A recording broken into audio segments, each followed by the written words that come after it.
கொலோசியர் 3ஆம் அதிகாரம் திருப்பிக் கொள்ளலாம். வாசிக்கப்பட்ட 1 முதல் 11 வரைக்கும் உள்ள வசனங்கள் கடவுளுடைய வார்த்தை. பரிசுத்த ஆவியானவர் நமக்கு அருளி இருக்கிறார். இது அதிகாரம் உள்ளது, குறைவற்றது, தெளிவானது, போதுமானது, இன்றும் அது வல்லமையானது. இந்த செய்தியினுடைய தலைப்பு உயிர்த்தெழுந்த கிறிஸ்துவோடு இணைக்கப்பட்ட வாழ்வு. உயிர்த்தெழுந்த கிறிஸ்துவோடு இணைக்கப்பட்ட வாழ்வு. அப்போஸ்தலனாகிய பவுல் இந்த கொலோசை நிருபத்தை கிபி 60 முதல் 62 இடைப்பட்ட காலத்தில் தனது சிறையிருப்பிலிருந்து அவர் எழுதுகிறார். சுமார் 2 வருஷம் எபேசு பட்டணத்தில் அவர் தேவனுடைய சுவிசேஷத்தை பிரசங்கிக்கிறார். அது 2 ஆண்டு காலமாக ஆசியா முழுவதுமாக சுவிசேஷம் பரம்புகிறது. அநேக இடங்களில் மக்கள் ரட்சிக்கப்படுகிறார்கள். ஆங்காங்கே உள்ளூர் திருச்சபை உண்டாக்கப்படுகிறது. எபேசுவிலே அப்போஸ்தலனாகிய பவுல் ஊழியம் செய்யும் பொழுது அங்கு இருக்கக்கூடிய எப்பாப்பிரா அந்த சுவிசேஷத்தை கேட்டு கொலோசை பட்டணத்திற்கு சென்று அங்கு அவர் போதித்து இந்த கொலோசை திருச்சபை உண்டாக்கப்பட்டது. இப்போ இந்த கொலோசை திருச்சபையினுடைய நிலைமையை அப்போஸ்தலனாகிய பவுல் சிறையில் இருக்கும் பொழுது கேட்கிறார், அறிகிறார். இந்த கொலோசை திருச்சபையானது பலவிதமான கள்ள உபதேசங்களுக்குள்ளாக சென்று கொண்ட சபையாய் காணப்பட்டது. மிக முக்கியமாக நாஸ்டிசிசம் என்று சொல்லக்கூடிய ஒரு தவறான கோட்பாடு உபதேசம் உள்ளுக்குள் புகுத்தப்பட்டது. அதாவது தெய்வீகமும் மாம்சீகமும் ஒருபோதும் ஒன்றாக இருக்காது. எனவே மாம்சத்தில் ஒருபோதும் தேவன் வர முடியாது, அது சாத்தியம் அல்ல என்ற தவறான கோட்பாடு அங்கிருந்தது. இது எதை மறுதளிக்கிறது என்றால் கிறிஸ்துவை தேவனாகவும் மனிதனாகவும் இந்த கோட்பாடு மறுதளிக்கிறது. தேவன் எவ்வாறு மாம்சத்தில் வர முடியும், எனவே இயேசு யாராக இருக்க முடியாது, தேவனாக இருக்க முடியாது என்ற கிறிஸ்துவுடைய தெய்வீகத்தை தாக்கியது.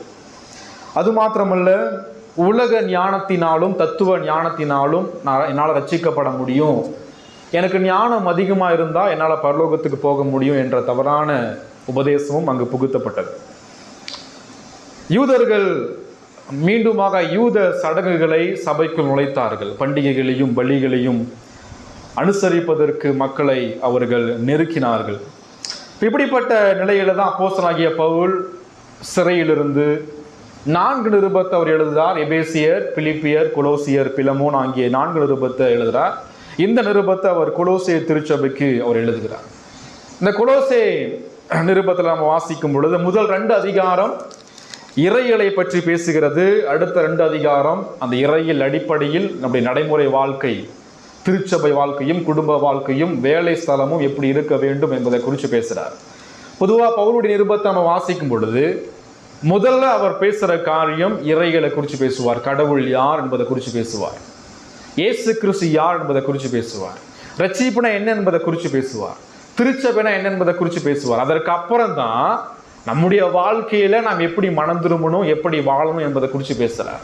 நம்முடைய கிறிஸ்தவ வாழ்க்கையில அஸ்திபாரம் எது என்றால் அது இறையியல், சத்தியம், வேதம். வேதத்தை அறியாம, சத்தியத்தை அறியாம ஒருபோதும் நம்முடைய வாழ்க்கையில பரிசுத்தமாகுதல் வளர முடியாது.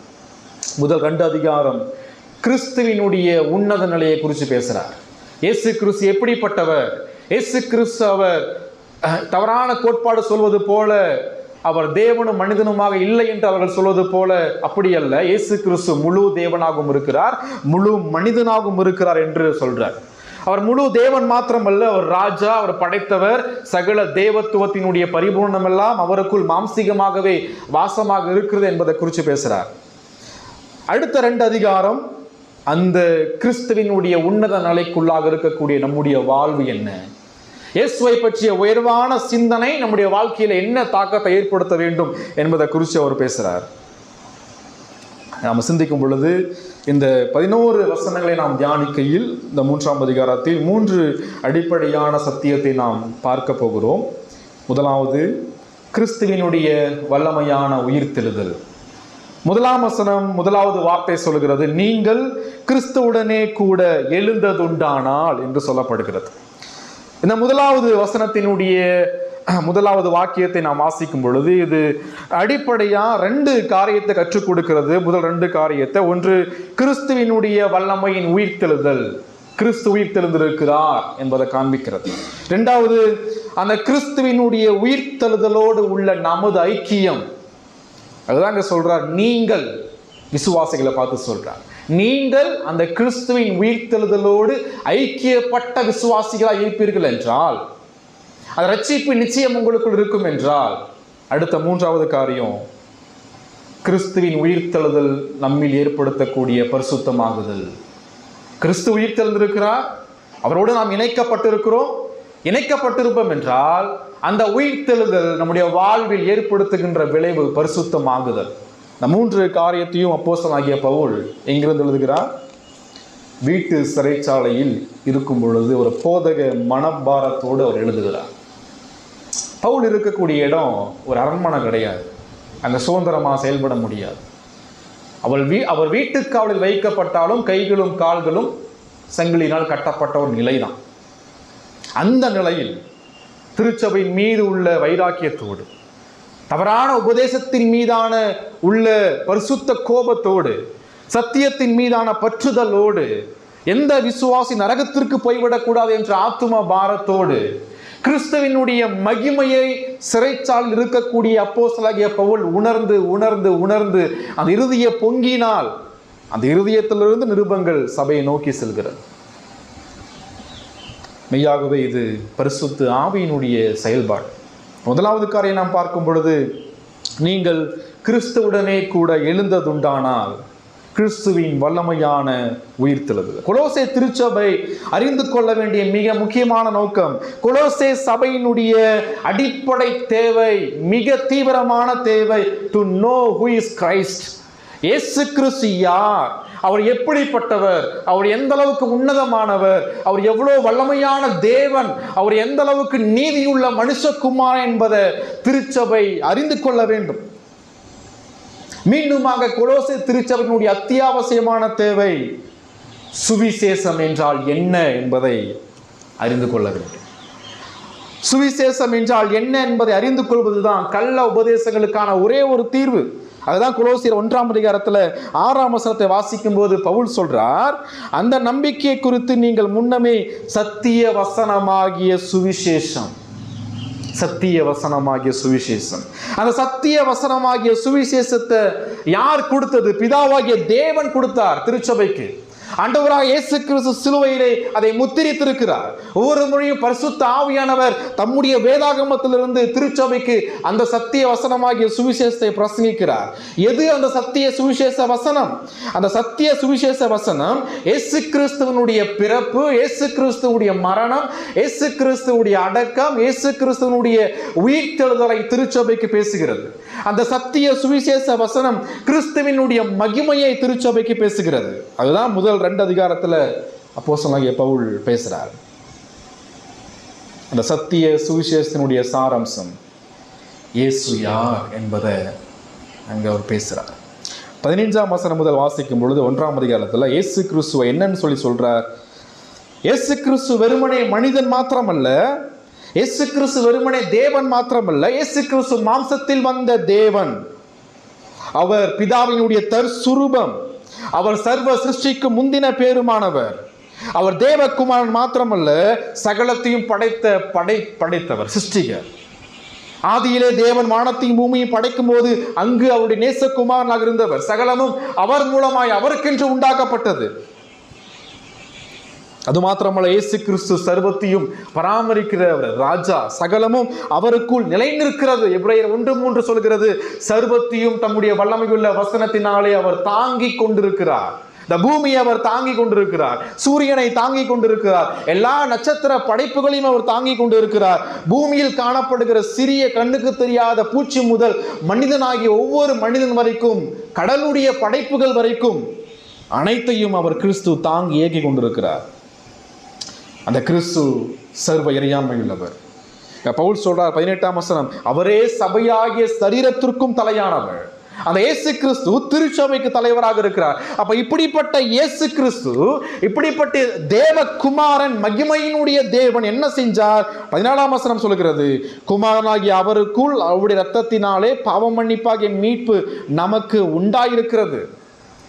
அப்ப இந்த மகிமையான தேவகுமாரன் மாம்சத்தில் வந்தவராக, இந்த சர்வ இறையாண்மை உள்ள தேவன், இந்த படைத்தவர், இந்த மகிமையும் பரிசுத்தமும் நீதியும் உள்ள தேவகுமாரன் பாவிகளுக்காக பூமியிலே கல்வாரி சிலுவையிலே அவமானத்தோடு மரித்தார், இரத்தத்தை சிந்தினார், அடக்கம் பண்ணப்பட்டார். என்ன நோக்கம்? இங்க பவுல் சொல்றார், அவருடைய இரத்தத்தினாலே பாவ மன்னிப்பாகிய மீட்பை விசுவாசிகள் பெற்றுக்கொள்ளும்படியாக. இப்ப இந்த சுவிசேஷத்தினுடைய மகத்துவத்தை தான் கொலோசே திருச்சபை அறிந்து கொள்ள வேண்டும். விரிநண்டா திருச்சபையாகிய நம்முடைய திருச்சபையும் அறிந்து கொள்ள வேண்டும். கிறிஸ்துவனுடைய உயிர்த்தெழுதலை அவர் மேன்மைப்படுத்தி பேசுகிறார். முதலாம் வசனம் சொல்லுது, நீங்கள் கிறிஸ்துவுடனே கூட எழுந்ததுண்டானார். இயேசு மரித்தார், அடக்கம் பண்ணப்பட்டார், அப்படியே சொல்லல. அவர் மூன்றாவது நாள் உயிர்த்தெழுந்தார். காரணம், அவர் தேவன். மனிதன் தானாக உயிர்த்தெழ முடியாது, மரித்த பிணம் தானாக உயிர்த்தெழ முடியாது. அப்புறம் கிறிஸ்து உயிர்த்தெழுந்தார் என்றால் அவர் யார்? அவர் தேவன், ஜீவனை படைத்தவர், அவர் சர்வத்தின் மீதும் அதிகாரம் உள்ள தேவன். கிறிஸ்துவனுடைய மரணம், அடக்கம், உயிர்த்தெழுதலை தடுப்பதற்கு பிசாசானவன் ஆதி முதற்கொண்டு அவன் பிரயாசப்பட்டு கொண்டே இருந்தான். முதல்ல இயேசுவை சாகடிக்க பிசாசு முயற்சித்தான் ஏரோது மூலமா. ஆனா இயேசுவை சாகடிக்க முடியல. அடுத்தது, இயேசு சிலுவைக்கு போயிடக்கூடாது என்பதில் பிசாசு ரொம்ப கேர்ஃபுல்லா இருந்தான். ஏன்னாதான் பிலாத்து மூலமா இயேசு சாகாதபடிக்கு அநேக முயற்சிகளை பிசாசு மேற்கொண்டான். சரி, கிறிஸ்து செத்துட்டா, தடுக்க முடியல. இப்போ கிறிஸ்துவனுடைய உயிர்த்தெழுதலையாவது தடுக்கலாம் என்ற அந்த தந்திரத்தோடு பிசாசு முயற்சிக்கிறான்.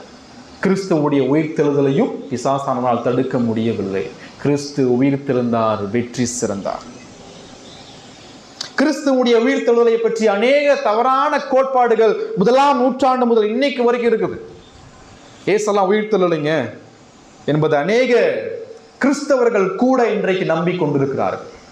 முதலாம் நூற்றாண்டில் காணப்பட்ட ஒரு சில தவறான கோட்பாடு என்னன்னு சொன்னா, இந்த இயேசு கிறிஸ்துவுடைய உயிர்த்தெழுதலை நிராகரிக்கக்கூடிய நபர்கள் சொல்ற விஷயம், அவங்க முன்வைக்கிற வாதங்கள் என்னன்னு சொன்னா, இயேசு சிலுவையில மயக்கம் அடைஞ்சிட்டார். ஆனா அவர் இறக்கின ரோமர்கள் அவர் செத்து போயிட்டா நினைச்சுக்கிட்டு நம்பிட்டு இறக்கி கல்லறையில வச்சுட்டாங்க. ஆனா அவர் சாகல, மயக்கம் தெரிந்த உடனே எந்திரிச்சு ஓடிட்டார். இந்த தவறான கோட்பாட்டை அவங்க சொன்னாங்க.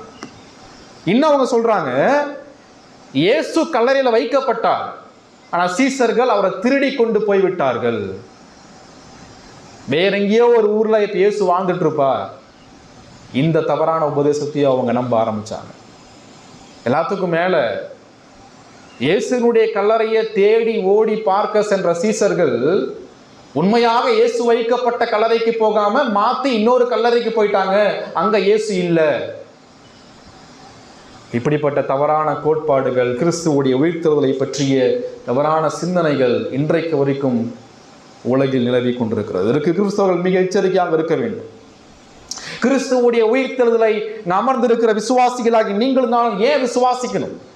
அதுதான் ரட்சிப்பினுடைய அஸ்திபாரம்.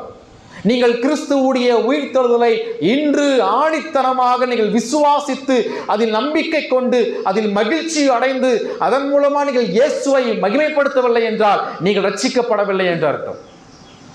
கிறிஸ்துவுடைய உயிர்த்தெழுதல் நம்மில் அது மகிழ்ச்சியை ஏற்படுத்துகிறது, சமாதானத்தை ஏற்படுத்துகிறது, அது நமக்குள்ளாக பக்தி விருத்தி ஏற்படுத்துகிறது. அநேக உபத்திரவங்கள், பாடுகள், நிந்தனைகள் மத்தியிலும், வியாதிகள் மத்தியிலும், தோல் அழுகி போன நிலையிலும் கூட யோபுவை போல சொல்ல முடியும், என் மீட்பர் உயிரோடு இருக்கிறா என்ற அந்த விதமான ஒரு விதமான உறுதித்தன்மை உங்களுக்குள் இல்லை என்றால் நீங்கள் இன்னும் இயேசுவை அறியவில்லை என்ற அர்த்தம். நாம் ஏன் கிறிஸ்து உயிர்த்தெழுந்தார் என்பதை விசுவாசிக்கிறோம். பழைய ஏற்பாடு மிக தெளிவாக இயேசு உயிர்த்தெழுவார் என்பதை சாட்சி கொடுக்கிறது. அப்போஸ்தலர் 2ஆம் அதிகாரம் 30 முதல் 31 வரைக்கும் வாசிக்கும் பொழுது பேதுரு பிரசங்கம் என்றார், இயேசுவினுடைய ஆத்துமா பாதாளத்தில் விடப்படுவதில்லை என்று, இயேசு மேசியா உயிர்த்தெழுவார் என்று தாவீதுக்கு தேவன் சத்தியம் பண்ணினார். இயேசு கிறிஸ்து அடிக்கடி கடைசி நிமிடம் வரைக்கும் தன் சீசர்கள்கிட்ட சொல்லிட்டே வரார், நான் எருசலேமுக்கு போக போறேன், மரிப்பேன், அடக்கம் பண்ணப்படுவேன், ஆனாலும் 3ஆம் நாள் உயிர்த்தெழுவேன் சொல்லி இயேசு சொல்லிக் கொண்டே வருகிறார். தூதர்கள் சாட்சி கொடுக்கிறார்கள், அவர் இங்கே இல்லை, அவர் உயிர்த்தெழுந்தார். தூதர்கள் சாட்சி கொடுக்கிறார்கள். கல் புரட்டப்பட்டது. அந்த கல் சொல்லுது, கல்லாகி என்ன படைச்சவர் என்ன புரட்டி இருக்கிறார் சொல்லி அந்த கல் சாட்சி கொடுக்கிறது, படைப்பு சாட்சி கொடுக்கிறது, வெறுமையான கல்லறை சாட்சி கொடுக்கிறது. அனைத்து சீசர்களும் தன்னுடைய பிரசங்கத்திலும் நிருபத்திலும் எங்கு சென்றாலும் கிறிஸ்துவுடைய உயிர்த்தெழுதலை வல்லமையோடு நிரூபணமாக அவர்கள் பிரசங்கித்தார்கள். எல்லாவற்றுக்கும் மேலாக வேதம் கிறிஸ்துவினுடைய உயிர்த்தெழுதலை நமக்கு காண்பிக்கிறது. ஏன் இயேசு கிறிஸ்து உயிர்த்தெழுந்தா என்பதை நாம் நம்பணும். காரணம், வேதம் சாட்சி கொடுக்கிறது. வேதம் அது பிழையற்றது, வேதம் அது குறைவற்றது. இந்த உலகமே நம்பலனா கூட, இந்த உலகமே எதிராக நின்றாலும் கூட, அறிவியல் விஞ்ஞானிகளும் நாத்திகவாதிகளும் மிக உயர்ந்த பதவியிலே காணப்படுகிற ராஜாக்களும் அதிகாரிகளும் கூட கிறிஸ்துவுடைய உயிர்த்தெழுதலை நிராகரித்தாலும் கூட, இருக்கிற நீங்கள் நானும் தைரியமாய் சாட்சி கொடுக்க வேண்டும். இயேசு உயிர்த்தெழுந்தார், இன்றைக்கும் உயிரோடு இருக்கிறார். காரணம், வேதம் ஒருபோதும் பொய்யுரையாது. ஒருவேளை இயேசு கிறிஸ்து உயிர்த்தெழவில்லை என்றால் 1 கொரிந்தியர் 15ஆம் அதிகாரம் 13ஆம் வசனம் முதல் அப்போஸ்தலனாகிய பவுல் சொல்றார், கிறிஸ்து எழுந்திராவிட்டால் எங்களுடைய பிரசங்கம் அது வீணானது. இயேசு உயிர்த்தெழலைன்னு சொன்னா நான் இங்கிருந்து பிரசங்கம் பண்றது ரொம்ப வேஸ்ட், பிரசங்கம் பண்ண முடியாது. ஆனால் தைரியமாக கடவுளுடைய வார்த்தையை தாமையோடு பிரசங்கிக்க முடியும். காரணம், கிறிஸ்து உயிர்த்தெழுந்திருக்கிறார். 15ஆம் வசனம் சொல்கிறது, 1 கொரிந்தியர் 15:15, கிறிஸ்து உயிர்த்தெழாவிட்டால் உங்களுடைய விசுவாசம் அது வீண். 16ஆம் வசனம் சொல்கிறது, கிறிஸ்து உயிர்த்தெழுந்தாவிட்டால் நாங்கள் பிரசங்கிக்கிற பிரசங்கம் அது தவறானது, பொய்யானதாக மாறிவிடும், வேதம் பொய்யானதாக மாறிவிடும். 17ஆம் வசனம், கிறிஸ்து உயிர்த்தெழாவிட்டால் இன்னும் நீங்கள் உங்கள் பாவத்தில் இருப்பீர்கள், உங்களுக்கான மன்னிப்பு கிடைக்கவே கிடைக்காது. நீங்க ஒவ்வொரு முறையும் பாவம் செய்யும் போது அந்த நொடி கடவுள் உங்களை அழிச்சிருவார். ஆனா அப்படி அழிக்கல. காரணம் என்ன? கிறிஸ்து உயிரோடு இருந்து உங்களை மன்னித்து கொண்டே இருக்கிறார். 18ஆம் வசனம் சொல்லுகிறது, கிறிஸ்து உயிர்த்தெழாவிட்டால் இன்னைக்கு மரித்து அடக்கம் பண்ணப்பட்டு பூமியில் அடக்கம் பண்ணப்பட்டிருக்கிற ஒவ்வொரு பரிசுத்தவான்களுடைய சரீரமும் ஒருபோது எழுந்திருக்காது. ஆனால் இன்றைக்கு மண்ணுக்குள் இருக்கக்கூடிய ஆதாம் முதல் கடைசி மனுஷன் வரைக்கும், விசுவாசி வரைக்கும் உள்ள அந்த சரீரங்கள் ஒரு நாள் கிறிஸ்துவுடைய வருகையிலே உயிரோடு எழுப்பப்படும், மகிமைப்படுத்தப்படும். இந்த நம்பிக்கை உங்களுக்குள்ளாக இருக்கிறதா? கிறிஸ்துவுடைய உயிர்த்தெழுதல் எதை நிரூபிக்கிறது? கிறிஸ்துவுடைய உயிர்த்தெழுதல் வேதம் பிழையற்றது என்பதை நிரூபிக்கிறது. கிறிஸ்துவுடைய உயிர்த்தெழுதல் இயேசு மாம்சத்தில் வந்த தேவகுமாரன் என்பதை நிரூபிக்கிறது. கிறிஸ்துவுடைய உயிர்த்தெழுதல் இயேசு சிலுவையில் செய்த கிருபாதார பலியையும் பாவ நிவர்த்தி பலியையும் பிதாவாகிய தேவன் ஏற்றுக்கொண்டார் என்பதை நிரூபிக்கிறது. கல்வாரி சிலுவையில் தனது மரணத்தில் கிறிஸ்து பாவத்திற்கான விலைக்கிரயத்தை பிதாவிடம் கொடுத்தார். உயிர்த்தெழுதலில் அந்த விலைக்கிரயத்துக்கான ரசீதை பிதா கிறிஸ்துவிடம் கொடுத்தார். குமாரன் செலுத்திய விலைக்கிரயம் ஏற்றுக்கொள்ளப்பட்டது என்பதுதான் உயிர்த்தெழுதல் நிரூபிக்கிறது.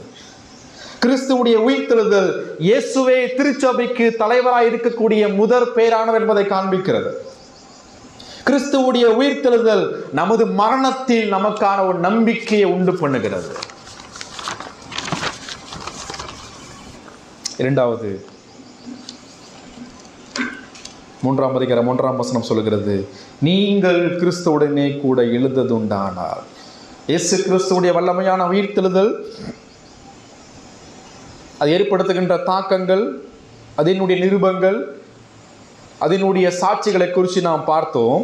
இப்போ இந்த இடத்துல பவுல் சொல்றார், இயேசு உயிர்த்தெழுந்து விட்டார். ஆனால் அவருடைய உயிர்த்தெழுதலோடு இணைக்கப்பட்டுள்ள நமது ஐக்கியம், அவர் உயிர்த்தெழுந்து விட்டார், உங்கள் ஆத்மா உயிர்த்தெழுந்து இருக்கிறதா?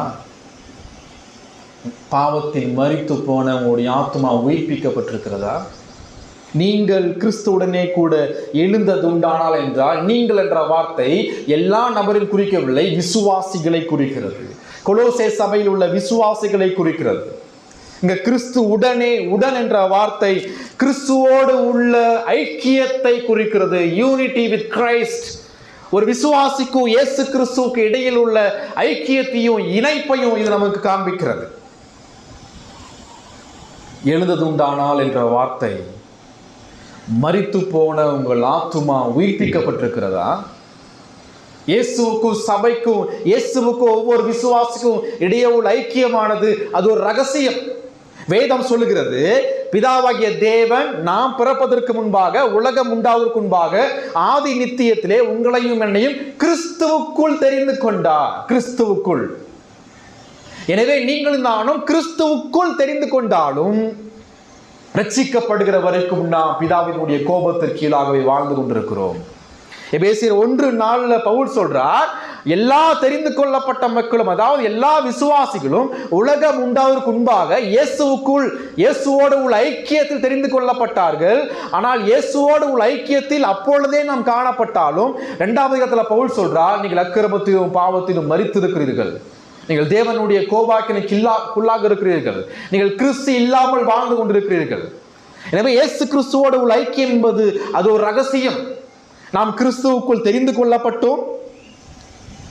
அதே போல கலாத்தியர் 2:20 வாசிக்கும் போது அப்போஸ்தலனாகிய பவுல் சொல்றார், கிறிஸ்துவ விசுவாசிகள் இடையே உள்ள ஐக்கியத்தை சொல்றார், நான் கிறிஸ்துவுடனே கூட சிலுவையில் அறையப்பட்டேன். இயேசு சிலுவையில் அடிக்கப்படும் பொழுது நானும் அங்கு அடிக்கப்பட்டேன். ஏனென்றால் இயேசு என்னுடைய பாவங்களுக்காக மரித்தார், என்னுடைய சாபங்களுக்காக மரித்தார், என்னுடைய நியாயப்பிரமாணத்தினுடைய சாபத்திற்காக மரித்தார். ரோமர் 6:8 சொல்லுது, பவுல் சொல்றார், நாம் கிறிஸ்துவுடனே கூட மரித்தோம், சிலுவையில் அறையப்பட்டோம், கிறிஸ்துவுடனே கூட மரித்தோம். ரோமர் 6:3-4 வரைக்கும் கிறிஸ்துவுடனே கூட அடக்கமும் பண்ணப்பட்டோம். எபேசியர் 2:5-6 அடக்கம் பண்ணப்பட்ட நாம் கிறிஸ்து உயிர்த்தெழும் பொழுது அவரோடு கூட உயிர்த்தெழுந்தோம். எபேசியர் 2:6 கிறிஸ்துவோடு கூட இன்று நீங்கள் நானும் சிங்காசனத்திலே வீற்றிருக்கிறோம், நம்முடைய மகிமைப்படுத்தப்படுதல் உறுதியாக்கப்பட்டது. எவ்வாறு விசுவாசிப்பது? இது எந்த தூதர்களாலும் கூட இதை புரிந்து கொள்ள முடியாது. ஆனால் நாம் விசுவாசிக்க வேண்டும். வேதம் சொல்லுகிறது, நமது ரட்சிப்பு என்பது அது கிறிஸ்துவோடு இணைக்கப்பட்டது. கிறிஸ்து இல்லாமல் ஒருபோதும் உங்களுடைய வாழ்க்கை இருக்காது. எனவேதான் பவுலுங்க சொல்றாரு, 3ஆம் அதிகாரம் 3ஆம் வசனத்தில் சொல்றாரு, என்றால் நீங்கள் மரித்தீர்கள், உங்கள் ஜீவன் கிறிஸ்துவுடனே கூட தேவனுக்குள் மறைந்திருக்கிறது. நம்முடைய வாழ்க்கை எங்க இருக்கு? நம்முடைய வாழ்க்கை கிறிஸ்துவுக்குள்ளாக தேவனுக்குள் மறைந்திருக்கிறது. 4ஆம் வசனம், அவர் நம்முடைய ஜீவன், நம்முடைய ஜீவனாய் கிறிஸ்து.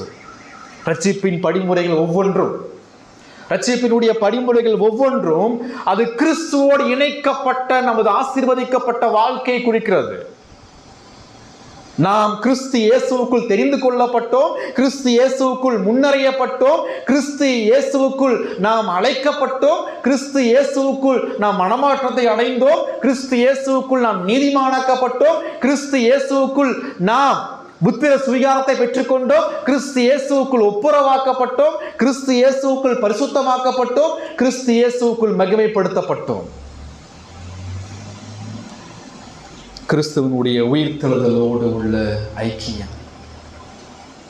நாம் இயேசு கிறிஸ்துவோடு எழுந்திருக்கிறோம் என்றால் அதனுடைய சாட்சி, அதனுடைய அடையாளம் நம்முடைய ஆத்துமா உயிர்ப்பிக்கப்பட்டிருக்க வேண்டும். நம்முடைய ஆத்துமா உயிர்ப்பிக்கப்படுவதற்கு முன்பாக நாம் என்ன நிலையிலே காணப்பட்டோம்? நாம் தேவனால் தெரிந்து கொள்ளப்பட்டவர்களாக இருந்தாலும் கூட மறுபிறப்படைகிற வரைக்கும் நம்முடைய ஆத்துமா அக்கிரமத்திலும் பாவத்திலும் மரித்த நிலையிலே காணப்பட்டது. மரித்த நிலை, நாற்றம் எடுத்த நிலை, அழுகி போன நிலை, பாவத்திற்கும் பிசாசிற்கும் அடிமையான ஒரு நிலை. மரித்த பிணம் எவ்வாறு ஒருபோதும் எழுந்து தேவனை தேடி ரட்சிப்பை பெற்றுக்கொள்ள முடியாதோ அதே போல ஆத்துமாவில் மரித்த எந்த பிணமும் ஒருபோதும் எழுந்து மீட்பையும் ரட்சிப்பையும் பெற்றுக்கொள்ள முடியாது.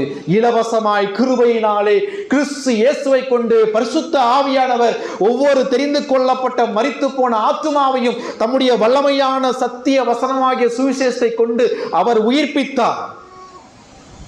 மறுபுறப்படைந்த நாம் தைரியமாக சொல்ல முடியும், கிறிஸ்து உயிர்த்தெழுந்த போது நான் அவரோடு கூட உயிர்த்தெழப்பட்டேன்.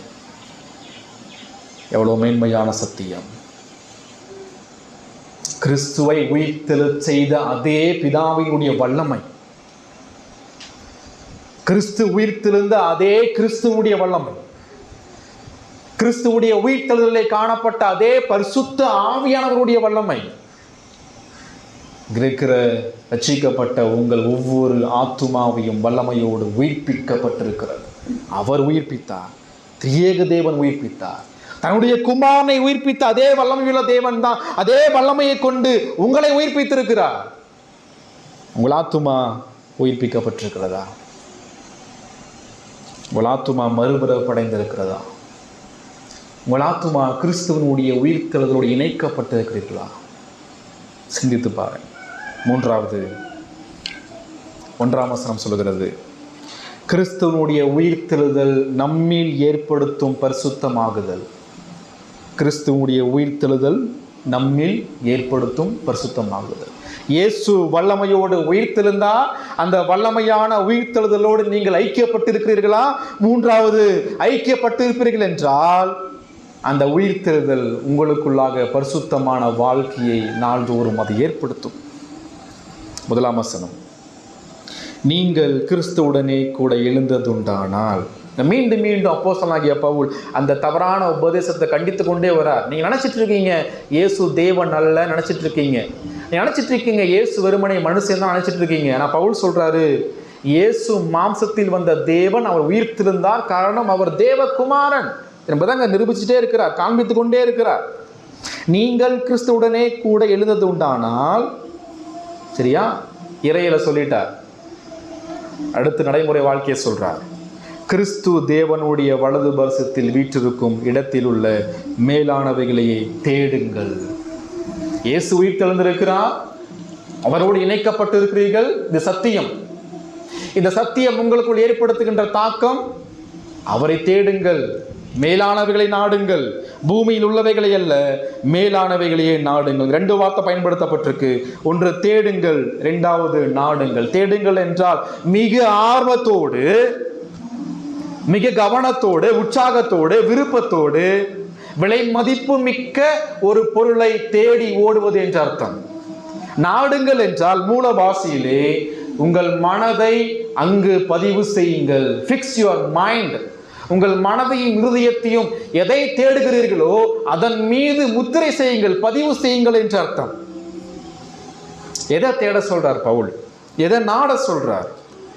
பூமியில் உள்ளவைகளை அல்ல, மேலானவைகள். அந்த மேலானவைகள் என்பது பரலோக ராஜ்யத்தையும் நித்திய ஜீவனையும் அது குறிக்கிறது.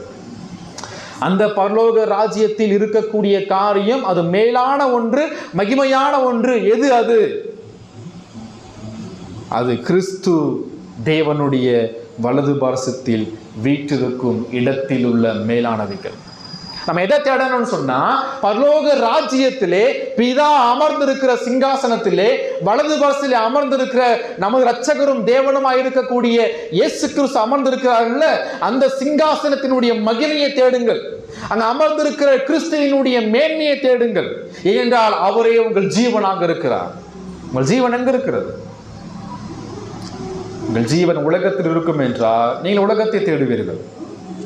உங்கள் ஜீவன் கிறிஸ்துவில் தேவனுக்குள் பரலோகத்தில் இருக்கிறது என்றால் நீங்கள் பரலோகத்தை தேடுவீர்கள். காரணம், நமது பொக்கிஷமாக இயேசு கிறிஸ்து அங்கு இருக்கிறார். அந்த பொக்கிஷமாக கிறிஸ்து எங்கு இருக்கிறாரோ அவரை நீங்கள் தேடி நாடுங்கள்.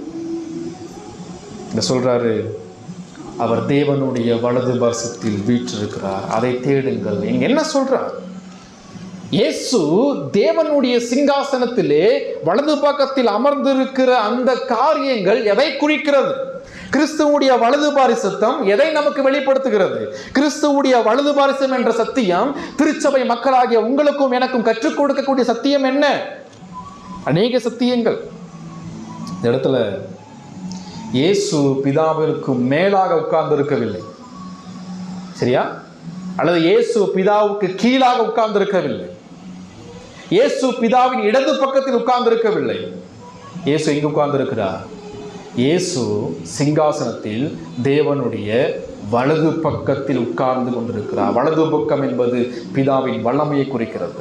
அப்ப இந்த நிகழ்ச்சி நமக்கு என்ன கற்றுக் கொடுக்கிறது? முதலாவது, இயேசு தேவனுக்கு சமமானவர் என்பதை கற்றுக் கொடுக்கிறது. பிதாவின் பக்கம் யார் உட்கார முடியும்? பிதாவின் பக்கம் பிதாவை போல பிதாவுக்கு சமமான, பிதாவின் தற்சுரூபமாய் இருக்கக்கூடிய யாரோ அவரால் மட்டும்தான் பிதாவுக்கு பக்கத்தில் உட்கார முடியும். அப்ப இயேசு பிதாவுக்கு அருகில் அமர்ந்திருக்கிறார் என்றால் இயேசு தேவன். இரண்டாவது, இயேசு முழுமையான பரிசுத்தமான கடவுள். ஏன்? ஏன்னா அவர் எங்க உட்கார்ந்து கொண்டிருக்கிறாரோ அந்த பிதாவாகிய தேவன் முழுமையான பரிசுத்தர். பரிசுத்த பிதாவுக்கு அருகில் யார் உட்கார முடியும்? பாவியாகி நம்மால் உட்கார முடியாது. அந்த சேராபீன்களும் ஏசாயா தீர்க்கதரிசியும் அந்த பரிசுத்தமான தேவனுக்கு முன்பாக நிற்க கூட முடியாத பொழுது யாரால் உட்கார முடியும்? அதே பரிசுத்தமான தேவனாக இருக்கக்கூடிய ஆண்டவராக இயேசு கிறிஸ்து மாத்திரம்தான் அந்த பரிசுத்த பிதாவுக்கு அருகில் உட்கார முடியும். இயேசு மாம்சத்தில் வந்த பாவியான மனிதன் அல்ல. இயேசு மாம்சத்தில் வந்த பரிசுத்தமான தேவன். அவர் தேவனாக இருக்கும் பொழுதும் பரிசுத்தமானவர். மாம்சத்தில் இருக்கும் பொழுதும் 33 வருஷம் வாழும் பொழுதும் அவர் சேனைகளின் கர்த்தர், பரிசுத்தர் பரிசுத்தர் பரிசுத்தராகவே இருக்கிறார். மூன்றாவது, இயேசு தன்னுடைய மீட்பின் பணியை முடித்து விட்டார் என்பதை அந்த தேவனுடைய வலது வாசலில் அமர்ந்திருக்கிற நிகழ்ச்சி வெளிப்படுத்துகிறது. நான்காவது, அவர் நமக்காக பரிந்து பேசிக் கொண்டே இருக்கிறார் என்ற சத்தியத்தை கிறிஸ்துவினுடைய சிங்காசனம் வெளிப்படுத்துகிறது. ஐந்தாவது, அந்த தேவனுடைய வலது வாசல் என்ன செய்து கொண்டிருக்கிறார்? நமக்காக பரிந்து பேசுவது மாத்திரமல்ல, அவர் முழு உலகத்தையும் இயக்கி கொண்டிருக்கிறார். அவர் முழு உலகத்தையும் ராஜாதி ராஜாவாய் கர்த்தாதி கர்த்தராய் ஆளுகை செய்து கொண்டே இருக்கிறார். பேசிய 1ஆம் அதிகாரம் 20 முதல் 23 வரைக்கும் படிக்கும் பொழுது இயேசு ஆளுகை செய்கிறார் என்ற சத்தியத்தை பவுல் இங்கிருந்து எழுதுகிறார். இயேசு இன்றைக்கும் ராஜாவாக வீற்றிருக்கிறார் என்ற சத்தியத்தை சிறையில கையும் காலும் கட்டப்பட்ட நிலையிலிருந்து அவர் சொல்றார். பவுலை எது திடப்படுத்தியது? பவுலை எது பலப்படுத்தியது? இயேசு அவர் ஆளுகிறார். இயேசு எல்லா ரோமர்கள் மீதும் யூதர்கள் மீதும் ராஜாக்கள் மீதும் அவர் ராஜாவாக இருக்கிறார். அவர் அனுமதிக்காம என் கையும் காலும் கட்டப்படாது, நான் சிறையில காணப்பட்டாலும் அவர் என்னோடு கூட தான் இருக்கிறார் என்ற சிந்தனை பவுலுக்கு காணப்பட்டுச்சு.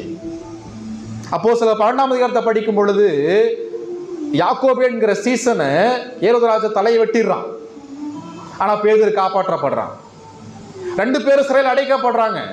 ஆனா யாக்கோபு கொல்லப்படுறான், பேதுரு விடுவிக்கப்படுறான். பேதுரு சிறையில் இருக்கும் பொழுது தூங்கிட்டு இருக்கான். அப்ப எப்படி பேதுருவால தூங்க முடியும் நிம்மதியா? யாக்கோபு தலை எடுக்கப்பட்டாச்சு, அடுத்து நாம தான் என்ற எண்ணம் பேதுருக்கு இருந்திருக்கும். ஆனா பேதுரு தூங்கிட்டு இருக்கான். ஏன்? எப்படி தூங்கிட்டு இருக்கான்? அவனுக்கு எப்படி தூக்கம் வரும்? ஒரே விஷயம்தான், இயேசு ராஜாவாக இருக்கிறார். அவர் அனுமதிக்காம நம்முடைய வாழ்க்கையிலே ஒன்றுமே நடைபெறாது என்ற விசுவாசம் காணப்பட்டது. இதுதான் தேவனுடைய வலது வாசல் காண்பிக்கிறது.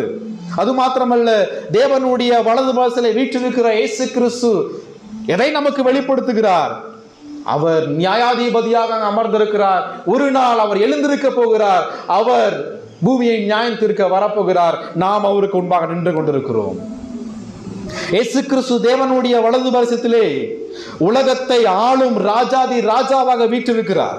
இயேசு தேவனுடைய வலது வாசத்திலே நமக்காக பலி செலுத்தி நமக்காக பரிந்து பேசிக் கொண்டிருக்கிற பிரதான ஆசாரியனாய் அமர்ந்திருக்கிறார். இயேசு தேவனுடைய வலது வாசத்திலே தம்முடைய வேதத்தின் மூலமாக நம்மை ஆற்றி தேற்றி நம்மை சீர்படுத்தி எச்சரித்து பாவத்தை குறித்து கண்டித்து உணர்த்தி நமக்கு போதிக்கக்கூடிய தீர்க்கதரிசியாக தேவனுடைய வலது வாசத்திலே வீற்றிருக்கிறார். இந்த விசுவாசம் உங்களுக்கு இருந்துச்சுன்னா நீங்கள் மிகவும் ஆசீர்வதிக்கப்பட்டவர்கள். எதை நீங்கள் தேடிக்கொண்டிருக்கிறீர்கள்? அழிந்து போகக்கூடிய, ஒரு நிமிஷத்துல கடவுள் அதமாக்கக்கூடிய உலகத்தையும் அதனுடைய இச்சைகளையும் நாம் தேடிக்கொண்டிருக்கிறோம். நித்தியமான நம்முடைய ஜீவன் இருக்கக்கூடிய இடத்தை நாம் மறந்து போய் விடுகிறோம். அந்த இடம், அங்க இருக்கக்கூடிய மேலானவைகள், அது எவ்வளவு வல்லமையானது, எவ்வளவு ஆசீர்வதிக்கப்பட்ட ஒன்று. விசுவாசம் உங்களுக்குள் இல்லை என்றால் மனம் திரும்புங்கள், மீண்டும் இயேசுவை நோக்கி பாருங்கள். சொல்லிட்டு பவுல் சொல்றார், ஏன் தேடணும், ஏன் நாடணும் என்பதை குறித்து பேசுறார். ஏன் கிறிஸ்து அமர்ந்திருக்கிற சிங்காசனத்தை தேடணும், நாடணும், அதை நாள்தோறும் விசுவாசிக்கணும், நாள்தோறும் ஞாபகப்படுத்தணும்னு சொன்னா 3ஆம் வசனம் பாருங்க. ஏனென்றால் இங்க அப்ளிகேஷனை கொடுக்கிறார். ஏனென்றால் அப்படின்னா மேலே சொல்லப்பட்டிருக்கிறது. ஏனென்றால் நீங்கள் ஏன் தேடணும் நாடணும்னா, நீங்கள் மரித்தீர்கள். பாவத்தில் மரித்து போன உங்கள் ஆத்துமா கிறிஸ்துவோடு கூட சிலுவையில் அறையப்பட்டது. உங்களுடைய பழைய மனுஷன் அறையப்பட்டால் நீங்கள் ரட்சிக்கப்பட்டீர்கள், நீங்கள் உயிர்ப்பிக்கப்பட்டீர்கள். உங்கள் ஜீவன் கிறிஸ்துவோடு தேவனுக்குள் மறைந்திருக்கிறது. பரிசுத்தவான்களுடைய பாதுகாப்பை குறித்து இங்க பேசுறார். உயிர்ப்பிக்கப்பட்ட நம்ம ரட்சிப்பின் வாழ்வு எங்கு இருக்கிறது? அது நம்முடைய கரத்திற்குள்ளாக இல்லை, அது கிறிஸ்துவோடு தேவனுக்குள் மறைந்திருக்கிறது. அது ரட்சிப்பை ஒருபோது இழக்க முடியாது. அது ரட்சிப்பை எந்த கள்ள போதனைகளினாலும், இந்த உலகத்தினுடைய உபத்திரவத்தினாலும், பாடுகளினாலும், பிசாசினாலும் ஒருபோதும் ரட்சிப்பை நம்மை விட்டு எடுத்துக்கொள்ள முடியாது. காரணம், நமது வாழ்வு எங்கு இருக்கிறது? தேவனுக்குள்ளாக இருக்கிறது. ரட்சிக்கப்பட்ட ஒரு விசுவாசி அழிக்கணும்னா முதல்ல யார் அவங்க மீட் பண்ணணும்? கடவுளை மீட் பண்ணணும். கடவுளை போராடி மேற்கொள்ளணும். கடவுளை சாகடிச்சாதான் அவருடைய கைக்குள்ள இருக்கக்கூடிய ஆட்டை தூக்க முடியும். ஆனால் ஒருபோதும் சாத்தியமற்றது. சிந்திச்சு கொள்ளுங்க. யோவான் 10 இயேசு கிறிஸ்து சொல்றாரு, என் நாடுகள் அது பிதாவின் கைக்குள்ளாக இருக்கிறது, என் நாடுகள் என்னுடைய கரத்திற்குள்ளாக இருக்கிறது. விசுவாசிகளாகிய நீங்கள் மறந்து விடாதீர்கள், உங்கள் ஆத்துமா, உங்கள் வாழ்வு திரியேக தேவனுடைய இறையாண்மையுள்ள வல்லமையுள்ள கரத்திற்குள்ளாக அடக்கப்பட்டிருக்கிறீர்கள். ரெண்டு காரியத்தை உங்களுக்குள்ளாக ஏற்படுத்தும். ஒன்று பயத்தை ஏற்படுத்தும். ஏன் பயம்? நீங்கள் இருக்கக்கூடிய இடம் அது சர்வ இறையாண்மையுள்ள தேவனுடைய கரம். நீங்கள் அசட்டையாய் மனம் திரும்பாமல் வாழ்வீர்கள் என்றால் அதே கரம் உங்களை நசுக்கும். இரண்டாவது ஆறுதல். ஏனென்றால் நம்முடைய வாழ்வு நம்முடைய தேவனுடைய கையில் இருக்கிறது. யார் நம்மை அழிக்க முடியும், ரட்சிப்பை இழக்க செய்ய முடியும் என்ற தைரியம், ஆறுதல், விசுவாசம். இப்போ ஏன் தேடணும் நாடணும் அப்படின்னா, நம்ம பாவத்துக்கு மரித்தோம், நம் ஜீவன் கிறிஸ்துவோடு கூட இருக்கிறது, அவரோடு கூட மகிமையில் நாம் வெளிப்பட போகிறோம். ஆகையால் மீண்டும் அவர் சொல்றார், எனவே விபச்சார, மசுத்த, மோகம், துர்ரிச்சை, விக்கிரகாராதனையான பொருளாசை ஆகிய இவைகளை பூமியில் உண்டு பண்ணுகிற உங்கள் அவயவங்களை அழித்து போடுங்கள். 4ஆம் வசனம் வரைக்கும் ரட்சிப்பில் கடவுள் கிருபையாய் கொடுத்த மீட்பின் மகத்துவத்தை குறித்து பவுல் சொல்றார். இப்ப அந்த ரட்சிப்பின் இறையில் சத்தியம் நம்முடைய வாழ்க்கையில் ஏற்படுத்தக்கூடிய தாக்கம் அழித்து போடுங்கள். அதே போல 8ஆம் வசனம் இறுதிய வார்த்தை விட்டு விடுங்கள். 9ஆம் வசனம் இறுதிய வார்த்தை களைந்து போடுங்கள். 10ஆம் வசனம் இறுதிய வார்த்தை தரித்து கொள்ளுங்கள். 4 கட்டளையே சொல்றார். அப்போஸ்தலனாகிய பவுல் மூலமாய் பரிசுத்த ஆவியானவர் சொல்கிற விஷயம், ஆகையால் நீங்கள் உங்கள் பாவ அவயங்களை அழித்து போடுங்கள். கில் த சின். பாவத்தை அழிக்கக்கூடிய நாள்தோறுமான அந்த பரிசுத்தமாகுதல் ஒவ்வொரு விசுவாசுடைய வாழ்க்கையில காணப்பட வேண்டும். நீங்கள் கிறிஸ்துவோடு கூட எழுந்தது உண்டானால், நீங்கள் உயிர்த்தெழுந்த கிறிஸ்துவுடைய வல்லமையை கண்டிப்பீர்கள் என்றால், அந்த வல்லமை உங்கள் மரித்து போன ஆத்துமா உயிர்ப்பித்திருக்கும் என்றால், நீங்கள் தேவனுடைய வலது பாகத்திலே வீற்றிருக்கக்கூடிய கிறிஸ்துவினுடைய மகத்துவத்தை நாள்தோறும் சிந்தித்துக் கொண்டிருப்பீர்கள் என்றால், நீங்கள் செய்ய வேண்டிய ஒரு காரியம், நீங்கள் கிறிஸ்துவை சந்திக்கிற வரைக்கும், மரிக்கிற வரைக்கும் நீங்கள் நாள்தோறும் செய்து கொண்டே இருக்க வேண்டிய காரியம், அழித்து போடுங்கள். பாவத்தை அழித்துக் கொண்டே இருங்கள், பாவத்தை கொல்லுங்கள். ஏன் பாவத்தை கொல்லணும் என்பதை அடுத்த வசனத்தில் அவர் சொல்றார். என்னென்ன பாவம் என்பதை, ஒரு சில பாவத்தை இங்க பவுல் மூலமாய் ஆவியானவர் பதிவு செய்கிறார். பவுல் எழுதுகிற ஒவ்வொரு நிருபத்தையும் வாசிக்கும் போது ஒவ்வொரு குறிப்பிட்ட பாவத்தை அவர் பதிவு செய்வார். எபேசியர்ல ஒரு சில குறிப்பிட்ட பாவம் இருக்கும், கொலோசியர்ல ஒரு சில மற்ற குறிப்பிட்ட பாவம் இருக்கும். ஏன்னு சொன்னா அந்தந்த சபையில் இருக்கக்கூடிய ஒரு குறிப்பிட்ட பாவம், விசுவாசிகள் கூட அந்த பாவத்தில் மாட்டிக்கொண்டிருக்கிறார்கள்.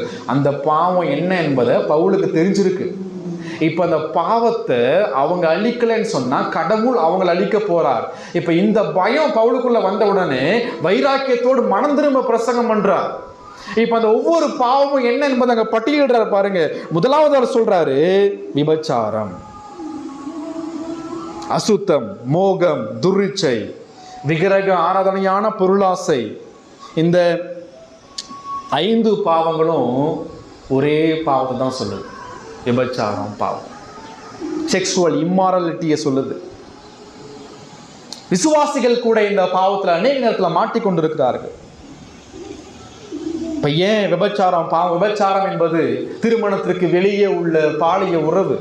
அது எவ்விதமான வகையில காணப்பட்டாலும் அது விபச்சாரம் தான். இன்னும் மிக ஆழமா இயேசு கிறிஸ்து சொல்றாரு விபச்சாரம்னா என்ன என்பதை.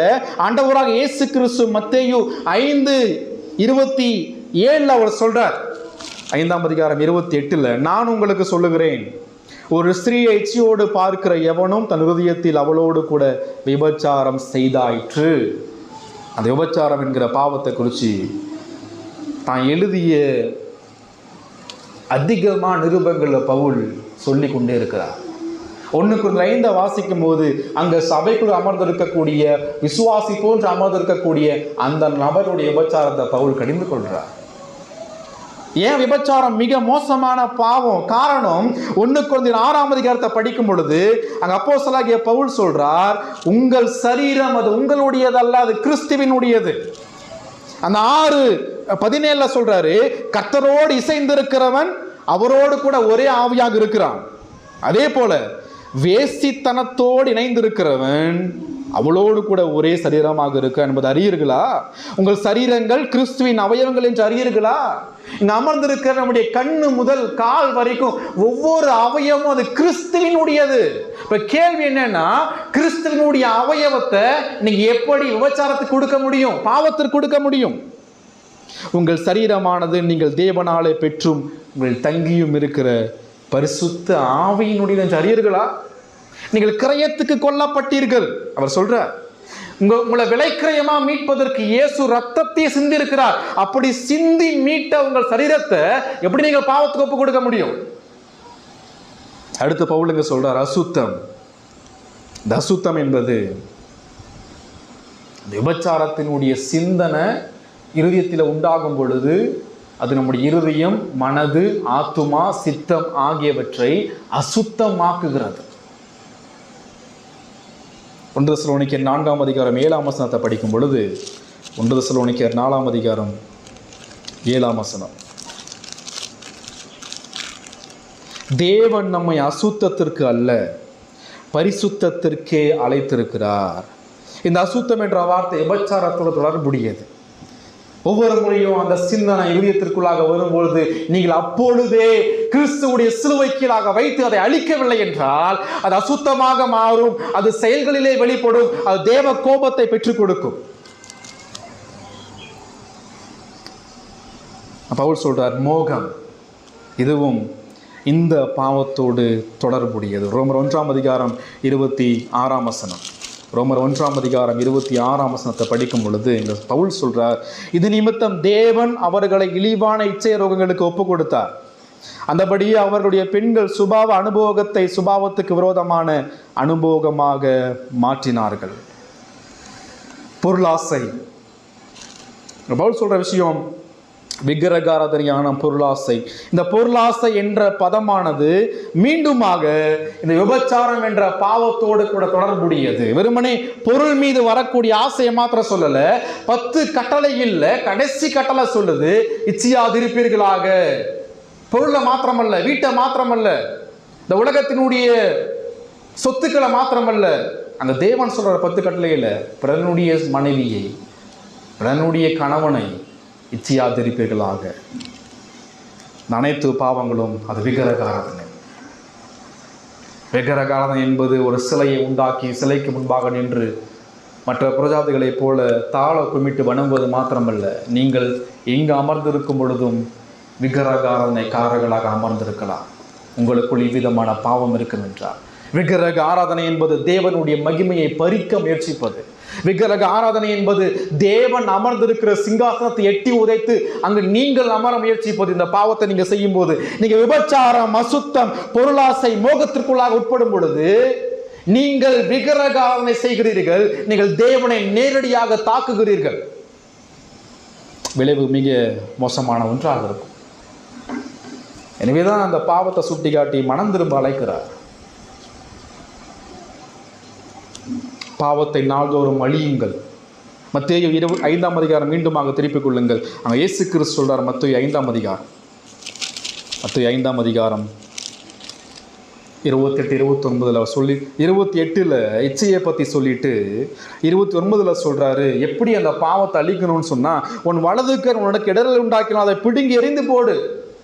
உன் சரீரம் முழுவதும் நரகத்திலே தள்ளப்படுவதை பார்க்கிலும் உன் அவயவங்களில் ஒன்றும் கெட்டு போவது உனக்கு நலமாயிருக்கும்.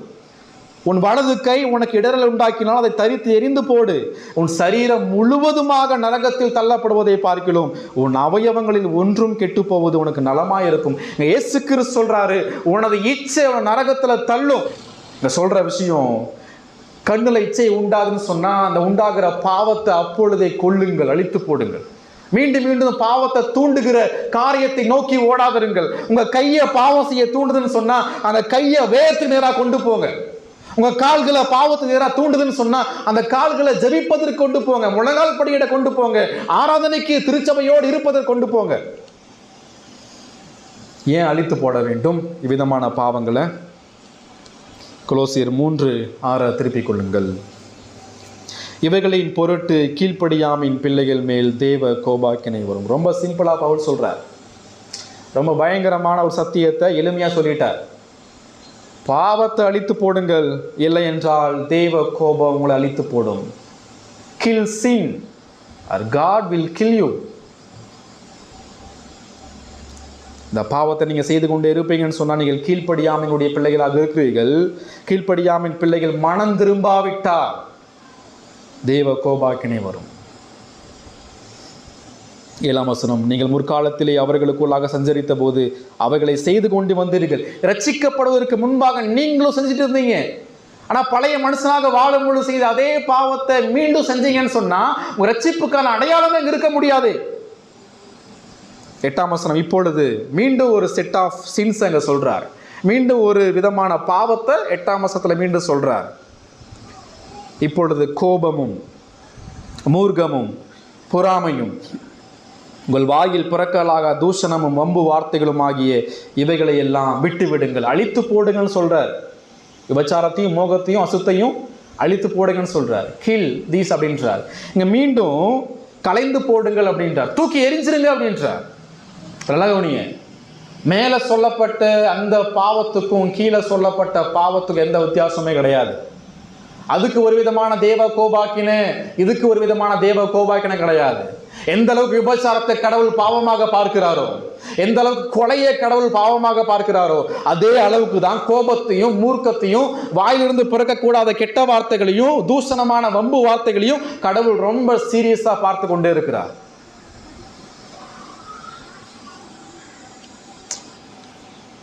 கோபம் அப்படின்னு சொன்னா இங்க பவுல் சொல்ற விஷயம், மீண்டும் எபேசியர் 4:31 படிக்கும்போது நம்ம பவுல் சொல்றார், கோபம் கொண்டாலும் பாவம் செய்யாதிருங்கள் அப்படின்னு சொல்றார். சரியா? அந்த கோபம் என்னன்னு சொன்னா இருதயத்துல ஏற்படக்கூடிய கசப்புத்தன்மை. கோபம் வரும்போது அதுக்கு முன்னாடி இருதயத்துல கசப்புத்தன்மை அப்படியே நிரம்பி இருக்கும். அந்த கசப்புத்தன்மை என்ன செய்வோம்னு சொன்னா பிறர் மீது கொட்டுவதற்கு இருதயம் துடித்து கொண்டே இருக்கும். கொட்டனாதான் அந்த கோபம் காலியாகும். அடுத்து சொல்றார் மூர்க்கம் சொன்னா இருதயத்திலே உண்டான அந்த கசப்பு தன்மை கோபமாக மாறும். அந்த கோபம் வெறிப்பிடித்த மிருகத்தை போல மூர்க்கமாக மாறும். அந்த நபர் யார் என்பதை பவுல் தெரிஞ்சுக்கிட்டே சொல்றாரு. கொலோசே சபையில் இருக்கக்கூடிய அந்த விசுவாசி அந்த கோபம் மூர்க்கம் என்கிற பாவத்துக்கீழாக வாழும் பொழுது பவுல் அதை தெரிஞ்சுக்கிட்டே சொல்றார். அந்த கோபம் மூர்க்கம் ரொம்ப கொடூரமான பாவம். லூக்கா 4:28 அப்போஸ்தலர் 19:28 படிக்கும் பொழுது அங்கே இப்படியெல்லாம் மூர்க்கத்தோடு மக்கள் இயேசுவை கொலை செஞ்ச வந்தாங்க என்பதை தெரிஞ்சுக்க முடியும். அப்போஸ்தலர் 19 பவுல சுவிசேஷத்தை கேட்ட அந்த நபர்கள் மூர்க்கத்தோடு கல்லெறிந்து பவுலை கொலை செய்ய வந்தார்கள். பொறாமை, அடுத்து பவுல் சொல்றார், பொறாமை, தூஷணம், வம்பு வார்த்தைகள். தூஷணம், வம்பு வார்த்தைகள் என்றால் எபேசியர் 4:29 அப்போஸ்தலனாகிய பவுல் சொல்றார், கெட்ட வார்த்தை ஒன்றும் உங்கள் வாயிலிருந்து புறப்பட வேண்டாம். புறப்பட வேண்டாம் என்றால் சஜஷன் கிடையாது, கட்டளை. புறப்படக்கூடாது என்று தேவன் சொல்றார். புறப்பட வேண்டாம். பக்தி விருத்திக்கு ஏதுவா நல்ல வார்த்தை உண்டானால் அதையே கேட்கிறவர்களுக்கு பிரயோஜனம் உண்டாகும்படி பேசுங்கள். ஏன் அப்படின்னா 30ஆம் வசனம், அன்றியும் நீங்கள் மீட்கப்படும் நாளுக்கென்று முத்திரையாக பெற்ற தேவனுடைய பரிசுத்த ஆவியை துக்கப்படுத்தாதிருங்கள். சகலவிதமான கசப்பும் கோபமும் மூர்க்கமும் கூக்குரலும். அப்போ அந்த கசப்புத்தன்மை என்னெல்லாம் உண்டாக்குதுன்னு பாருங்கள். அந்த கசப்புத்தன்மை கோபத்தை உண்டாக்கும், கோபம் மூர்க்கத்தை உண்டாக்கும், மூர்க்கம் கூக்குரலை உண்டாக்கும், கூக்குரல் தூஷணத்தை உண்டாக்கும், தூஷணம் கெட்ட வார்த்தையை உண்டாக்கும். இவை அனைத்தும் சேர்ந்து தேவ கோபத்தை உண்டாக்கும். தேவ கோபம் உங்கள் மரணத்தை உண்டாக்கும். இவை அனைத்தும் மிக கொடூரமான பாவங்கள். மனம் திரும்பவில்லை என்றால் சடுதியில் தேவனுடைய நித்திய கோபாக்கினையை சந்திக்க நேரிடுவீர்கள். மனுஷர் பேசும் வீணான வார்த்தைகள் யாவையும் குறித்து நியாய தீர்ப்பு நாளிலே கணக்கொப்புவிக்க வேண்டும் என்று உங்களுக்கு சொல்லுகிறேன். House dangerous it is. எவ்வளவு ஆபத்தான ஒன்று. ரொம்ப எளிமையாக ரொம்ப கேஷுவலாக பேசுகிற ஒவ்வொரு வார்த்தைக்கும் நியாய தீர்ப்பு நாளில் கணக்கு கொடுத்தே ஆகணும். கடவுள் கேட்பார், ஏப்பா அந்த வார்த்தையை பேசினேன், எதுக்கு இந்த கெட்ட வார்த்தையை பேசினேன், எதுக்கு கோவப்பட்ட, எதுக்கு மூர்க்கத்தோடு செயல்பட்ட சொல்லு. விசுவாசிக்குள்ள இந்த பாவம் வரும்பொழுது ஆவிக்குரிய வாழ்க்கை எந்த அளவுக்கு அடிபடும் தெரியுமா? யாக்கோபுல சொல்றார். யாக்கோபு 3ஆம் அதிகாரம் திருப்பிக் கொள்ளுங்கள். யாக்கோபு 3ஆம் அதிகாரம். யாக்கோபு 3ஆம் அதிகாரம் 8ஆம் வசனம், நாவை அடக்க ஒரு மனுஷனாலும் கூடாது, அது அடங்காத பொல்லாங்குள்ளதும் சாவுக்கு எதுவான விஷமறைந்ததுமாக இருக்கிறது. 9ஆம் வசனம் சொல்றாரு பாருங்க. யாக்கோபு ரொம்ப கோபத்தோடு பேசுறார்.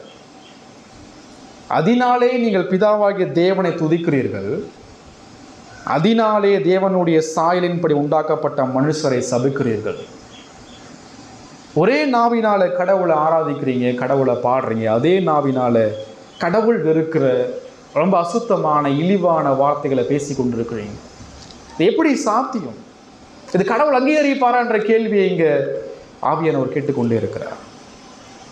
அடுத்து அவர் சொல்றாரு கொலோசியர் 3ல், ஒருவருக்கொருவர் பொய் சொல்லாதிருங்கள். 10 கட்டளையில மிக முக்கியமான ஒரு கட்டளை. பழைய மனுஷனையும் அவன் செய்கைகளையும் களைந்து போடுங்கள். களைந்து போடுகின்ற வார்த்தை எதை குறிக்குதுன்னு சொன்னா, பழைய வஸ்திரத்தை தூக்கி எறிவது, அழுக்கு நிறைந்த வஸ்திரத்தை கலட்டி தூக்கி எறிவது. இங்க இருக்கிற யாருமே ரொம்ப நாற்றம் எடுத்த கிழிந்து போன வஸ்திரத்தை சுமந்து கொண்டு என்ன செய்ய முடியாது, வெளியே போக முடியாது. களைந்து போடுதல் என்றால், உதாரணம் சொல்றேன், எல்லாம் கவனிங்க. எப்படி பாவத்தை களைந்து போடணும் தெரியுமா? ஒரு மனுஷன் மரித்து சரியா பல நாள் ஆகி நாற்றம் எடுத்து அழுகி போய் புழுக்கள் நிறைந்து பார்க்க சகிக்க முடியாத மிக ஒரு மோசமான அருவருக்கப்படத்தக்க நிலையிலே இருக்கக்கூடிய ஒரு சரீரத்தை, ஒரு பிணத்தை நீங்கள் முதுகுக்கு பின்பாக சுமந்து அதை கட்டி அணைத்து கொண்டு சாப்பிடும் போதும் தூங்கும் போதும் வெளியில் போகும்போதும் மற்றவரோடு கூட பேசும்போது எப்படி இருக்குமோ அதை விட மோசமானது நீங்கள் சுமந்து கொண்டிருக்கிற உங்களுடைய பாவம். இங்கே இருக்கிற யாராவது செத்து போன ஒரு அழுகி போன டெட் பாடியை தூக்கி முதுகில் சுமந்து கொண்டு 24 ஹவர்ஸும் நீங்கள் வாழ முடியுமா? எவ்வளோ வெறுப்பீங்க. அதை விட மோசமானது நீங்கள் பேசுகிற ஒவ்வொரு வார்த்தைகளும், அதை விட மோசமானது நம்முடைய பாவம். அதை களைந்து போடுங்கள் அப்படின்றார். ஏன் களைந்து போடணும் தெரியுமா? 10ஆம் வசனத்தில் மீண்டும் படிக்கிறோம். ஏன் களைந்து போடணும் அப்படின்னா, தன்னை சிருஷ்டித்தவருக்குடைய சாயலுக்கொப்பாய் பூரண அறிவடையும்படி புதிதாக்கப்பட்ட புதிய மனுஷனை தரித்து கொண்டிருக்கிறீர்களே. ஏன் நீங்க பாவத்தை அழிக்கணும், பாவத்தை களைந்து போடணும்னு சொன்னா, நீங்கள் மறுபிறப்பில் தேவனால் சிருஷ்டிக்கப்பட்டீர்கள், புதிய மனுஷனாக மாற்றப்பட்டீர்கள். புதிய மனுஷனாக மாற்றப்பட்ட நீங்கள், உங்களுக்குள்ள இருக்கக்கூடிய பழைய மனுஷன் கிறிஸ்துவோடு கூட சிலுவையில் அறையப்பட்டான். ஆனா மீண்டும் மீண்டும் அந்த மனுஷனை தூக்கி முதுகுல சுமந்து கொண்டிருக்கிறீர்களே. தேவனுடைய சாயல் என்ன சாயல்? பரிசுத்தம், நீதி, ஞானம் என்கிற சாயல். அந்த சாயல் படைப்பிலே ஆதாமின் மூலமாய் சீர்குலைக்கப்பட்டது. ஆனால் ரட்சிப்பிலே பரிசுத்த ஆவியானவர் கிறிஸ்துவுடைய சாயலுக்கொப்பாய் உங்களை பரிசுத்தப்படுத்தி கொண்டிருக்கிறார். எனவே பரிசுத்தத்தை நாடுங்கள். 11ஆம் வசனம் மீண்டும் அவர் சொல்றார், கிரேக்கன் என்றும் யூதன் என்றும் இல்லை. திருச்சபையை குறித்து பேசுகிறார். திருச்சபையுடைய வாழ்க்கை முறையை குறித்து பேசுகிறார். நீங்கள் நாடுங்கள், தேடுங்கள், பாவத்தை கொள்ளுங்கள், அழித்து போடுங்கள், அதை களைந்து போடுங்கள். ஏன்னா நீங்கள் தேவ சாயலில் படைக்கப்பட்டிருக்கீங்க. உங்களுக்குள்ள இயேசு வாசமாக இருக்கிறார். அப்படி இருந்தாருன்னு சொன்னால் நீங்கள் திருச்சபைக்குள்ளாக எப்படி வாழணும் என்பதை 11ஆம் வசனத்தில் அவர் சொல்கிறார். அந்த சபை கிரேக்கனும் யூதனும் என்ற எந்த வித்தியாசமும் இல்லை. தேவனால் தெரிந்து கொள்ளப்பட்ட அனைத்து இன மொழியில் உள்ள மக்களை கடவுள் ரட்சித்து மறுபிறப்பை கொடுத்து ஒரே கிறிஸ்துவினால் சபைக்குள் வைத்திருக்கிறார். இப்ப அதற்குள் வாழ்கிற நீங்கள் பரிசுத்தம் உள்ள விசுவாசிகளாக வாழ வேண்டும். ஏனென்றால் கிறிஸ்துவே எல்லாரிலும் எல்லாமுமாய் இருக்கிறார். அதே போல அந்த கிறிஸ்துவனுடைய உயிர்த்தெழுதலுடைய வல்லமை உங்களுக்குள் ஏற்படுத்தக்கூடிய தாக்கம் 12ஆம் வசனம் முதல் 17ஆம் வசனம் வரைக்கும் ஆவிக்குரிய கனிகளை வெளிப்படுத்த வேண்டும். 18ஆம் வசனம் சொல்றது குடும்பத்துக்கு வரார். குடும்பத்தில் மனைவி எப்படி இருக்கணும் என்பதை குறித்து பேசுகிறார். 19ஆம் வசனம் புருஷன் எப்படி இருக்கணும் என்பதை குறித்து பேசுகிறார். 20ஆம் வசனம் பிள்ளைகள் எப்படி இருக்கணும், பெற்றோர் எப்படி இருக்கணும் என்பதை குறித்து பேசுகிறார். 21ஆம் வசனம் தகப்படி எப்படி இருக்கணும் என்பதை குறித்து பேசுகிறார். 22ஆம் வசனம் வேலை செய்யக்கூடிய வேலைக்காரர் எப்படி இருக்கணும் என்பதை குறித்து பேசுகிறார். இந்த சத்தியங்கள் உங்கள் திருச்சபை வாழ்க்கையிலும் குடும்ப வாழ்க்கையிலும் வேலை ஸ்தலத்திலும் ஏற்படுத்தக்கூடிய தாக்கங்கள் அது பரிசுத்தமாகுதல் ஒன்றாக இருக்க வேண்டும். சபைக்கு வரும்போது மாத்திரம் நீங்க எல்லா பாவத்தையும் அழித்து போட்டு கலைத்து போட்டு வர முடியாதுங்க. சபைக்கு வரும்போது மாத்திரம் எவ்விதமான தூஷணமும் கோபத்தையும் மூர்க்கத்தையும் கசப்பையும் கெட்ட வார்த்தையும் இச்சைகளையும் பண்ணாம நீங்க வர முடியாதுங்க. நீங்க சபைக்கு வெளியே குடும்பத்துல வாழும் பொழுதும் தனிப்பட்ட வாழ்க்கையில வேலை செய்யும் போதும் இவ்விதமான பாவத்தை நீங்க அழிக்கணும், இவ்விதமான பாவத்தை கலைந்து போடணும். ஏன்னு சொன்னா சபையில மாத்திரம் கடவுள் இல்லை, நீங்க உலகத்துல எங்க போனாலும் கடவுள் உங்களோடு கூட இருக்கிறார். இந்த மாய்மானமான வாழ்க்கை ரொம்ப ஆபத்தானது. நீங்கள் பாவத்தை கொள்ளுங்கள், இல்லை என்றால் பாவம் உங்களை கொள்ளும். தேவ கோபாக்கனை ஒரு நாள் உங்களை அழித்து விடும். நீங்கள் பாவத்தை கலைத்து போடுங்கள், இல்லை என்றால் கடவுள் உங்களை ஒரு நாள் நரகத்தில் கலைத்து போடுவார், விட்டு விடுவார். நீங்கள் பாவத்திற்கு அடிமையாக இருப்பீர்கள் என்றால் நீங்கள் இன்றைக்கும் நீங்கள் ரட்சிக்கப்படாமல் இருப்பீர்கள் என்ற அர்த்தம். நீங்கள் தேவனுடைய கோபத்திற்கு கீழாக இருக்கிறீர்கள் என்ற அர்த்தம். நீங்கள் மனம் திரும்பி சிலுவையில் அறையப்பட்ட உயிர்த்தெழுந்த இயேசுவை மீண்டும் நீங்கள் நோக்கி பார்த்து ஓட வேண்டும். உங்கள் பாவத்தை அந்த கல்வாரி சிலுவைக்கு கீழாக வைத்துக் கொள்ளுங்கள். கிறிஸ்துவே உங்களது ஜீவனாக இருக்கிறார். கிறிஸ்துவே உங்களது வாழ்க்கையாக இருக்கிறார். நாள்தோறும் நீங்கள் செய்ய வேண்டிய ஒரு காரியம் இருக்கிறது. நாள்தோறும் கிறிஸ்து வைக்கப்பட்ட சத்திரத்திற்கு செல்லுங்கள். அங்கு தேவகுமாரன் எவ்வாறு தன்னை மனிதனாக தாழ்த்தினார் என்று பாருங்கள். நாள்தோறும் நீங்கள் கெத்சமனேக்கு செல்லுங்கள்.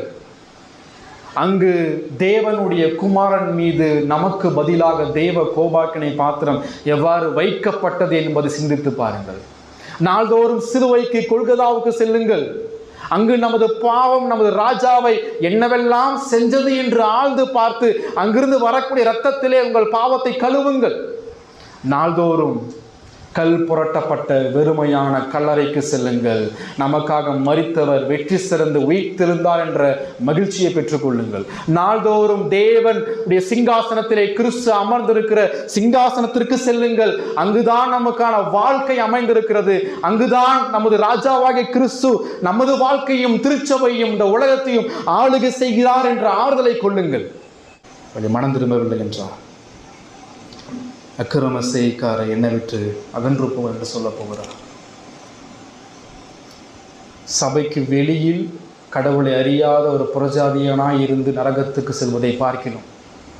சபைக்குள் ஒரு விசுவாசியாய் இருந்து சத்தியத்தை கேட்டும் மனம் திரும்பாமல் நரகத்திற்கு செல்கிற ஆபத்து, அது சொல்ல முடியாத ஆபத்து, மிக கொடூரமான ஒன்று. இன்றும் தேவன் அழைக்கிறார். தனது ஒரு கரத்தில் தனது கோபத்தின் வெள்ளத்தை தடுத்து கொண்டிருக்கிறார். இன்னொரு கரத்தில் உங்களை மனம் திரும்ப கூப்பிட்டு கொண்டே இருக்கிறார். ஒரு நாள் 2 கரத்தையும் அவர் எடுக்க போகிறார். ஆபத்து மிக பெரிதான ஒன்றாக இருக்கும். இங்கே இருக்கிற விசுவாசிகள் அந்த உயிர்த்தெழுந்த கிறிஸ்துவை நோக்கி பாருங்கள், மனம் திரும்புங்கள், அவரை விசுவாசிங்கள். ஜெபம் பண்ணுங்கள்.